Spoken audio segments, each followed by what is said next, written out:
आज के इस वीडियो में हम आपको केमिस्ट्री के कुछ बेसिक जानकारियों के बारे में हम आपको बताते हैं।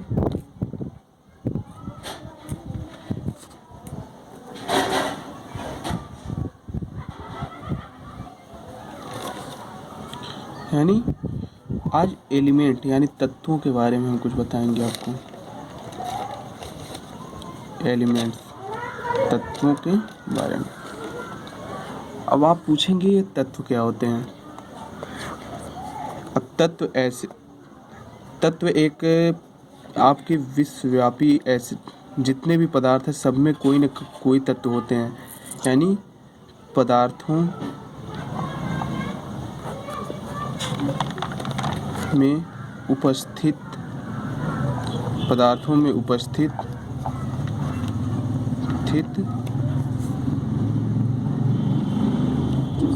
सभी प्रकार के कण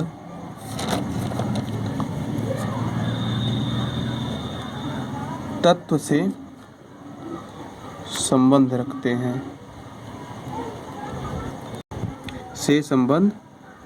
हैं।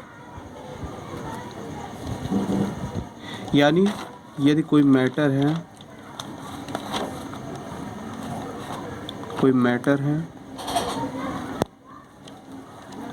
इसमें जितने भी कण होते हैं, जैसा कि आपको ये पता होगा कि किसी पदार्थ में 3 मुख्य कण होते हैं, इलेक्ट्रॉन, प्रोटॉन और न्यूट्रॉन। इलेक्ट्रॉन, प्रोटॉन और न्यूट्रॉन, ये तीनों चीज़ कभी होंगे तो ये तत्व में ही होंगे। यानी कहने का अर्थ ये है कोई भी पदार्थ होगा वो किसी न किसी तत्व से बिलोंग करेगा और उस तत्व में 3 मुख्य कण होंगे, इलेक्ट्रॉन, प्रोटॉन और न्यूट्रॉन।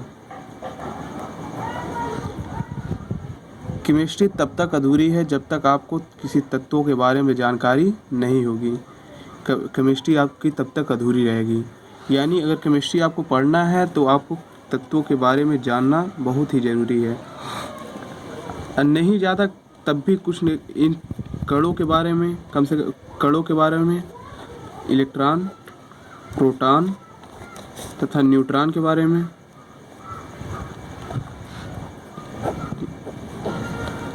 इनके जनक जो है थॉमसन जी, रदरफोर्ड,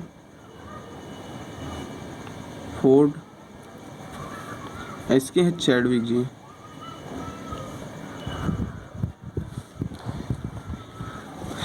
अब इन 3 कणों से मिलके कोई तत्व है,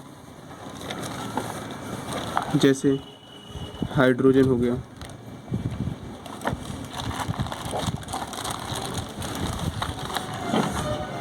अब इसमें केवल एक कण होगा इलेक्ट्रॉन और एक कण होगा प्रोटॉन और एक कण होगा इसमें न्यूट्रॉन। इलेक्ट्रॉन आपका ऋणावेशित कण है,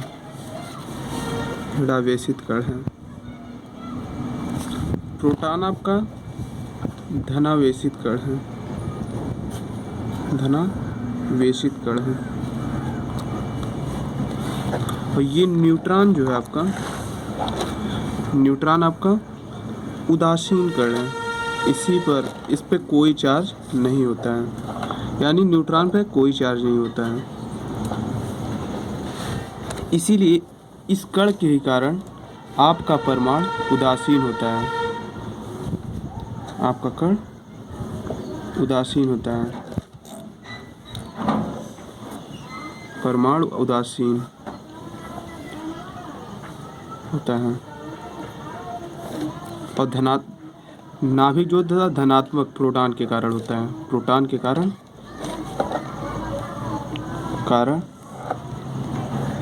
तत्व की नाभिक जो होती है या परमाणु की नाभिक जो होती है वो धनात्मक होती है। इलेक्ट्रॉन जो है वो तो कक्षाओं के बाहर चक्कर लगाते रहते हैं। जैसे ये किसी तत्व के नाभिक है। इसमें दो मूल कण हैं, N और P, यानी न्यूट्रॉन और प्रोटॉन, और इसके बाहर कक्षाएं बनी हुई हैं।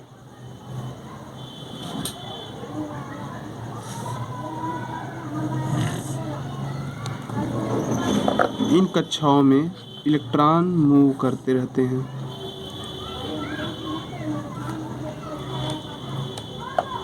तीन तीन छः 21 को हटा दीजिए। 1 2, ये जो है 2n² के नियम पर काम करते हैं, या ये 2n² के नियम पर मूव करते हैं।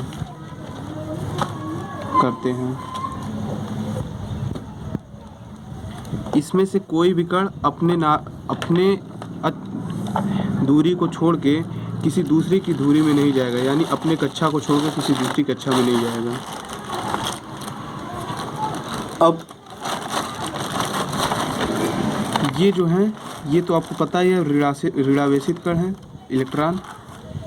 ये प्रोटॉन आपका धनावेशित कण है, न्यूट्रॉन उदासीन कण है। अब इसे हम किससे नाभिक से संबंधित जानकारियाँ प्राप्त कर लिए। इससे 1.6 गुणे 10⁻⁻19 कूलाम का आवेश प्रोटॉन पर होता है। प्रोटॉन पर 1.6 गुणे 10⁻⁻19 कूलाम का आवेश होता है। इलेक्ट्रॉन पर -1.6 गुणे 10⁻⁻19 कूलाम का आवेश होता है। न्यूट्रॉन पर आवेश होता ही नहीं, यानी न्यूट्रॉन पर शून्य आवेश होता है।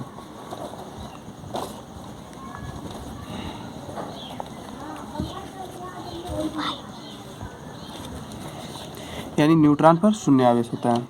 अब इसके बाद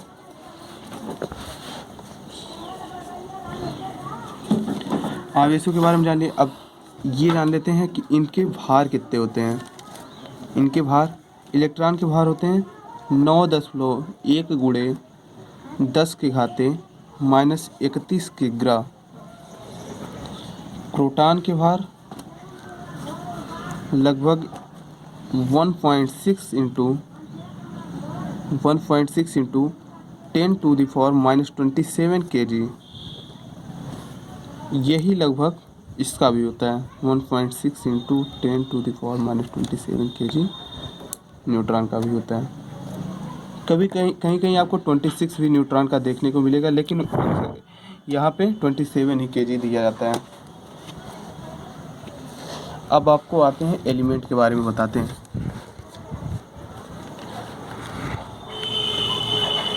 तत्व। आपको केमिस्ट्री पढ़ने के लिए कम से कम 30 तत्वों के बारे में तो जानना ही ज़रूरी है। 30 तत्वों के बारे में जानना तो ज़रूरी है। तत्वों के बारे में जानने के साथ साथ परमाणु क्रमांक,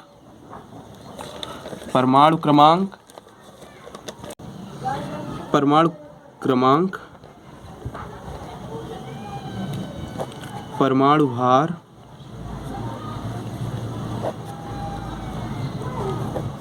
इत्यादि के बारे में जानना जरूरी होगा। अब इसके साथ साथ संकेत के बारे में भी जानना जरूरी होगा। अब आपको हम लगभग 30 तत्वों के परमाणु क्रमांक, परमाणु भार और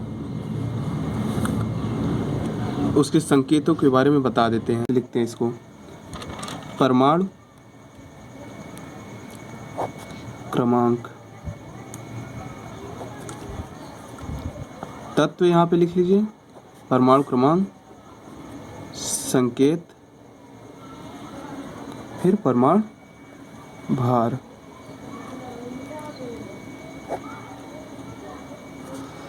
तत्व में आपका आ गया hydrogen, helium, lithium,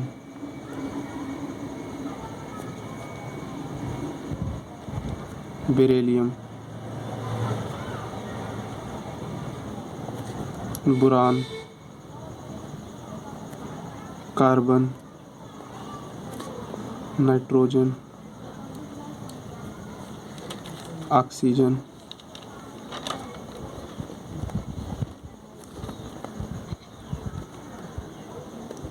fluorine, neon, sodium, magnesium,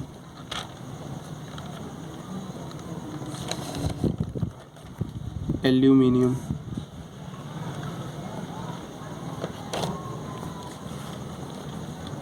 silicon,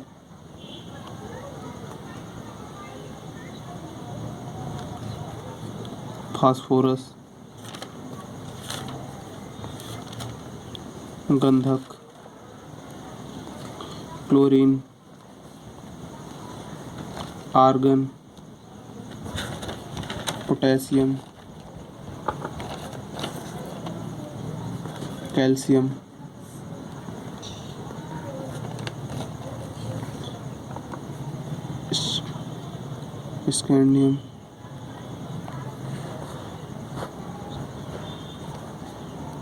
scandium, titanium, vanadium,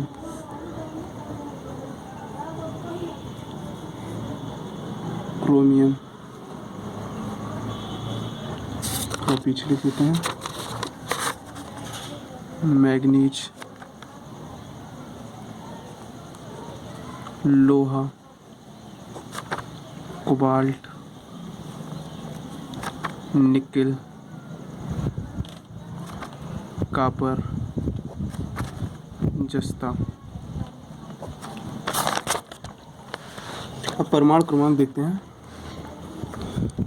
1, 2, 3, 4, 5, 6, 7, 8, 9, 10, 11, 12, 13, 14, 15, 16, 17, 18, 19, 20, 21, 22, 23, 24, 25, 26, 27, 28, 29, 30। अब यहाँ से हम इसके संकेतों के बारे में जानते चलते हैं। Zn, Cu, Ni, Cu, लोहा है Fe होता है इसका, मैग्नीज Mn, क्रोमियम का Cr, वेनेडियम का We, टाइटेनियम का Ti, Sc, कैल्शियम का Ca, पोटेशियम का K, आर्गन का Ar, क्लोरीन का Cl, S, फास्फोरस का P, सिलिकॉन का Si, एल्युमिनियम का Al, मैग्नीशियम का Mg, सोडियम का Na, इसका नियान का Ne, क्लोरीन का F, ऑक्सीजन का O, नाइट्रोजन का N, कार्बन का C का B, बेरिलियम का Be, लिथियम का Li, हीलियम का He, हाइड्रोजन का H। अब इसका परमाणु भार देखते हुए चलते हैं। देखिए आपको बता देते हैं, जो ऑड नंबर होगा उसका दुगने से एक अधिक होता है, हमेशा दुगने से एक अधिक परमाणु भार होता है, लेकिन हाइड्रोजन को छोड़ के हाइड्रोजन का परमाणु भार एक ही होता है, या किसी किसी कंडीशन में इसको दो भी दिया रहता है। हीलियम का 4, परमाणु क्रमांक का दूना, लिथियम का ये ऑड नंबर है इसका, यानी दुगने से एक अधिक, 3 दूनी 6, 1 7, 8 11 12 या 7 दूना 14, 1 15, 8 दूना 16, 9 दूना 18, 1 19, 10 दूना 20, 11 दूना 22, 1 23, 12 दूना 24, 13 दूना 26, 1 27, 14 दूना 28, 1 14 दूना 28, 15 दूना 30, 1 31, 16 दूना 32। हाँ, क्लोरीन एक ऐसा तत्व है जिसका परमाणु भार नियत रहता है, यानी 35.5 इसका नियत परमाणु भार होता है। अब उसके बाद 19 आपका 18वां तत्व कौन सा है? आर्गन। इसका 36 हो गया। ये आपका 40 हो गया, 39 हो गया, 19 दूना 38, 20 दूना 40, 42, 1 43, 42 22 है, 44 है, 44 हो गया, 23 46 है, 47 हो गया इसका, 48 हो गया इसका, 25 है, 50 है, 51 हो गया, 26 है आपका 52 हो गया, 27 से 54 है 55 हो गया, 28 से 56, 29 आपका 58 है 59 हो गया, 30 है 60। लगभग इतने के ही बराबर होते हैं, पॉइंट में होते हैं लेकिन लगभग इतने के बराबर में होते हैं। अब हमने आपको तत्वों के बारे में बेसिक जानकारियाँ दे दी हैं। अब ऐसी ही जानकारियों को प्राप्त करने के लिए हमारे YouTube channel Dubey prime classes पर जुड़े रहिए, तथा अगर आपको मेरी वीडियो अच्छी लगे तो इसको लाइक करिए प्लीज़, और कमेंट बॉक्स पे अगर जो समझ में नहीं आए वो कमेंट करिए, सब्सक्राइब करिए।